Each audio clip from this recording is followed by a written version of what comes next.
மோடி அவர்களுடைய பிரதமர் இல்லத்தில் ஒரு அவசர கூட்டம் நடந்து கொண்டிருப்பதாக செய்திகள் வந்து கொண்டிருக்கிறது.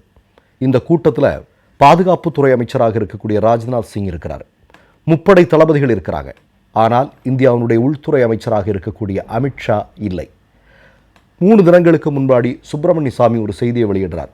மோடி, நீங்கள் உங்களை காப்பாற்றிக்கணும் அப்படின்னா அமித்ஷாவை ராஜினாமா செய்ய சொல்லுங்கள் என்று.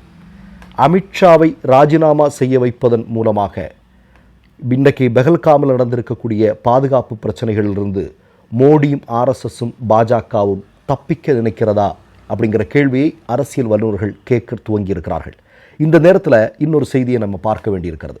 ஒரு நிறைமாத கர்ப்பிணி ஒரு பெண் பஞ்சாப் எல்லைக்கு தன்னுடைய 7 வயது மகனுடன் செல்கிறார். சென்றதற்கான நோக்கம் என்ன தெரியுமா? அந்த எல்லைக்கு போய் மோடியை பார்த்து, அமித்ஷாவை பார்த்து, ஆர்எஸ்எஸ்ஸை பார்த்து, அந்த பிஎஸ்எஃப் என்று சொல்லக்கூடிய பார்டர் செக்யூரிட்டி ஃபோர்ஸினுடைய ஒரு மிக முக்கியமான வீரராக இருந்தவருடைய மனைவி சொல்கிறார், என்னுடைய கணவரை நீங்கள் மீட்டு தாருங்கள், என்னுடைய கணவரை உயிரோடு திருப்பி கொடுங்கள் என்று கேட்டிருக்கிறார். உங்களுக்கெல்லாம் தெரியும், பெஹல்காம் சம்பவம் நடந்து ஏறத்தாழ 6 நாட்கள் ஆகி முடிந்திருக்கிறது. 6 நாட்கள் ஆகியும் பிஎஸ்எஃப்பை சார்ந்த ஒரு வீரரை பாகிஸ்தான் கடத்தி கொண்டு சென்றிருக்கிறது.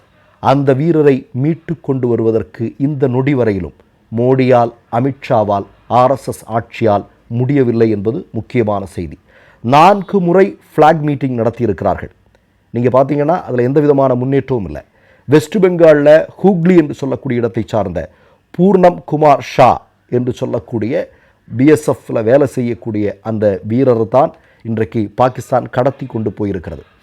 இந்தியா பாகிஸ்தான் எல்லை பகுதியில் விவசாய நிலங்கள் இருக்கிறது.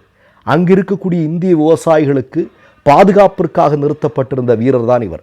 கொஞ்சம் ஓய்வு எடுக்கிறதுக்காக ஒரு நிழலில் போய் உட்கார்ந்துருக்கிறார். அங்கே இந்த கம்பி வேலிகள் எல்லாம் இல்லை. அதனால் எந்த இடம் எக்ஸாக்ட் பார்டர்னு கூட அவருக்கு சரியாக தெரிஞ்சிருக்காது போல இருக்குது. அவர் போய் நிழலில் கொஞ்ச நேரம் ஓய்வு எடுக்கலாம் அப்படின்னு போயிருக்காரு. அந்த நேரத்தில் பாகிஸ்தான்காரர்கள் அவரை கடத்தி கொண்டு சென்றிருக்கிறார்கள். மீண்டும் சொல்கிறேன், கடத்தி சென்று 6 நாட்களாகிறது. நிறைமாத கர்ப்பிணியும் 7 வயது சின்னம் சிறிய மகனையும் வைத்துக்கொண்டு மோடி, அமித்ஷாவை, ஆர்எஸ்எஸ் ஆட்சியை பார்த்து அந்த அம்மா கேட்கிறார், என்னுடைய கணவனை மீட்டு தாருங்கள் என்று. இப்போது இந்த இடத்துல இன்னொரு செய்தியை நீங்கள் பார்க்க வேண்டியிருக்கிறது. என்ன அப்படின்னு பார்த்தீங்கன்னா, 2000 வாஜ்பாய் அவர்களுடைய ஆட்சி இந்தியாவில் நடைபெற்று கொண்டிருக்கிறது.